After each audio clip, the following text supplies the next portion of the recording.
ఇక మావోయిస్టులు అడవిని వదిలి నగరబాట పట్టారు. మకం మార్చిన కేంద్ర బలగాల నుంచి తప్పించుకోలేకపోయారు. ఛత్తీస్గఢ్కు విజయవాడకు వచ్చిన 27 మంది మావోయిస్టులను అరెస్ట్ చేశారు పోలీసులు. సిటీ మధ్యలో మావోయిస్టులు షెల్టర్ ఏర్పాటు చేసుకోవడం రాష్ట్ర వ్యాప్తంగా కలకలం రేపుతుంది. పక్కా సమాచారంతో వచ్చిన కేంద్ర బలగాలు కానూరు సమీపంలోని కొత్త ఆటోనగర్లో సోదాలు చేపట్టాయి. స్థానికంగా ఉన్నటువంటి ఓ భవనంలో మావోయిస్టులు ఉన్నట్లు సమాచారం అందటంతో ఆ ప్రాంతంలో తనిఖీలు చేపట్టారు.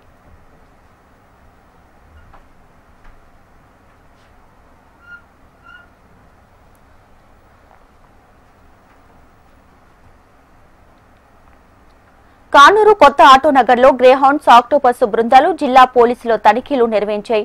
మొత్తం 27 మంది మావోయిస్టులు అక్కడే ఓ భవనాన్ని అద్దెకు తీసుకుని ఉన్నట్లు సమాచారం అందింది.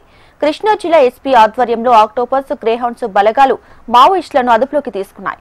వీరిలో కీలక హోదాలో ఉన్నటువంటి వ్యక్తులతో పాటు మావోయిస్టు సానుభూతి పనులు కూడా ఉన్నట్లు గుర్తించారు. భారీగా ఆయుధాలను కూడా డంప్ చేసినట్లు గుర్తించారు. మొత్తంగా 27 మందిని పోలీసులు అదుపులోకి తీసుకున్నారు.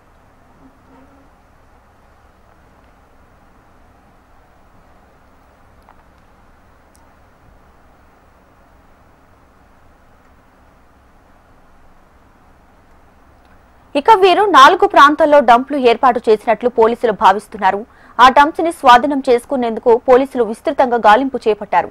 10 రోజుల క్రితం నుంచే మావోయిస్టులు ఈ ప్రాంతంలో ఉంటున్నట్లు తెలుస్తోంది. కూలీ పనుల కోసం వచ్చామంటూ అద్దెకు ఉంటామని మావోయిస్టులు ఈ భవనంలోకి ప్రవేశించినట్లు పోలీసుల విచారణలో వెల్లడైంది. మారేడుమిల్లి ఎన్కౌంటర్లో దొరికిన డైరీలో విజయవాడలో ఉన్నటువంటి ఈ మావోయిస్టుల సమాచారం లభించినట్లు తెలుస్తోంది. దాని ఆధారంగానే పోలీసులు సెర్చ్ ఆపరేషన్ నిర్వహించారు. వీరిని అదుపులోకి తీసుకున్న పోలీసులు ప్రశ్నిస్తున్నారు.